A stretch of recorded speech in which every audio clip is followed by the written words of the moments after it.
होएगा मैं रोंधूंगी तोए।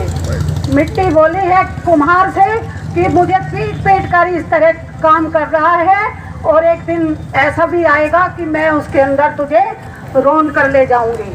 तो मिट्टी में किसान मिट्टी बनकर काम करता है। भाइयों, आज हम यहाँ सड़क पर बैठे हैं, सड़क पर किसान बैठा है और हमारे सामने जवान को खड़ा कर दिया है भिड़ाने के लिए, लेकिन ना किसान लड़ेगा और ना जवान भिड़ेगा।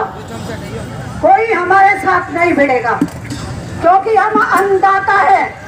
जिसके पास 1 बीघा जमीन है वो भी अन्नदाता है, और जिसके पास 100 बीघे जमीन है वो भी अन्नदाता है।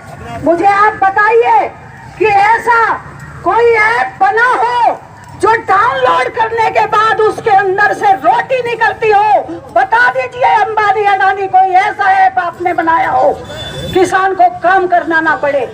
आप लोग किसान को जमीन पर बिठा देना चाहते हैं, किसान का हक भी छीनना चाहते हैं, किसान की रोजी रोटी छीनना चाहते हैं।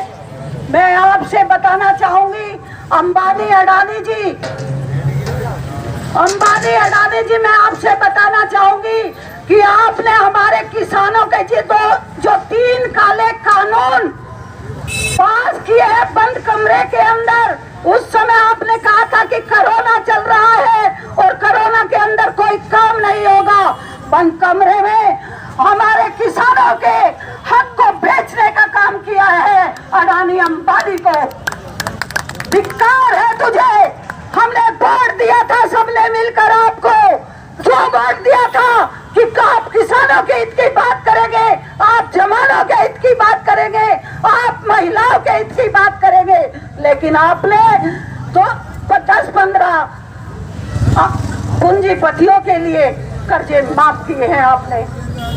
मैं कहना चाहती हूँ कि आप अगर किसान के हित की बात करते हैं तो किसान के बच्चे की फीस माफ करिए। सबसे पहले किसान अगर 2 से और 20 बीघे तक का किसान है, 50 साल से ऊपर, उनकी पेंशन करिए बिना शर्त के, तब मैं मानती हूँ कि आप किसान हितैषी है। आप किसान हितैषी नहीं है। जब हमारे खेत के अंदर फसल होती है, गेहूं की या गन्ने की या आलू की फसल या मुंजी की फसल होती है, तब हमारे यहाँ से बहुत कम दाम में खरीद कर ले जाते हैं, और बाद में जो बिचौलिए हैं वो उस पर अपना लेवल लगाकर दुगने तिगने दाम में बेचते हैं। मैं आपको एग्जाम्पल तौर पे बताना चाहूंगी कि आलू की फसल किसान की 1100 रुपये क्विंटल बिकी थी। आपके जीती जागती आपके सामने ये बात है, 1100 रुपये क्विंटल।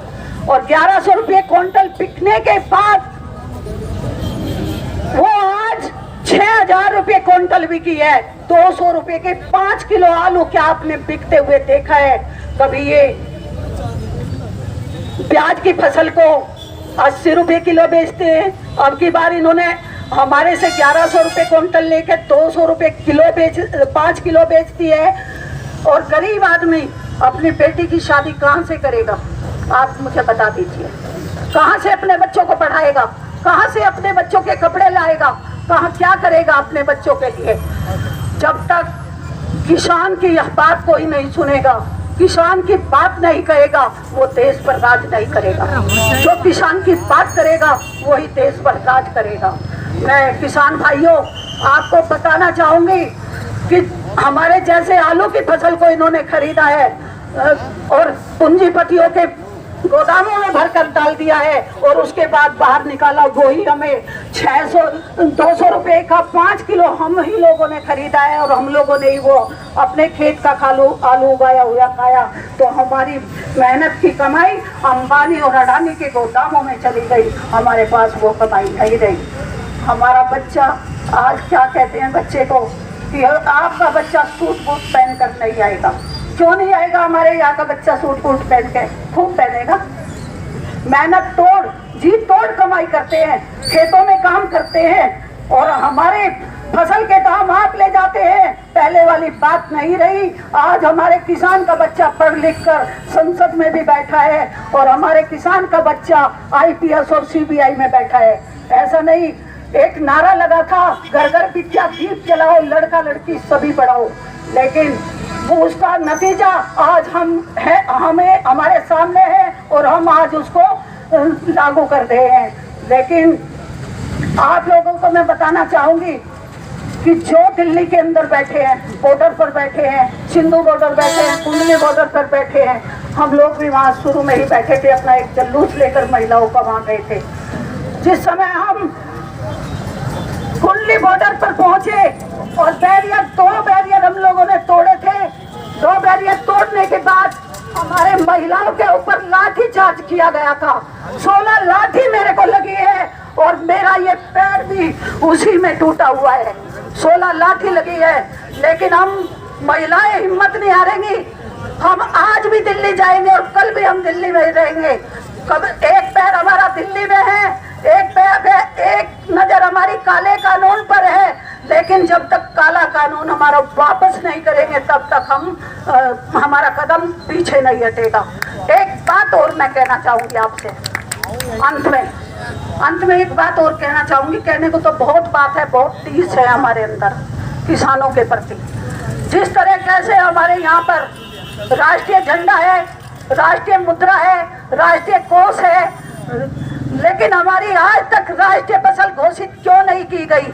हम चाहते हैं कि हमारा किसान ही राष्ट्रीय घोषित हो, तभी वो सब फसलें उसके अंदर आ जाएगी। इसी के साथ मैं और ज्यादा कुछ ना कहकर अपनी वाणी को विराम देते हुए आप सबका धन्यवाद करती हूँ। आप लोगों ने मुझे सुना। जय हिंद, जय भारत, जय जवान, जय जवान। जो हमसे टकराएगा हमारी मांगे धन्यवाद।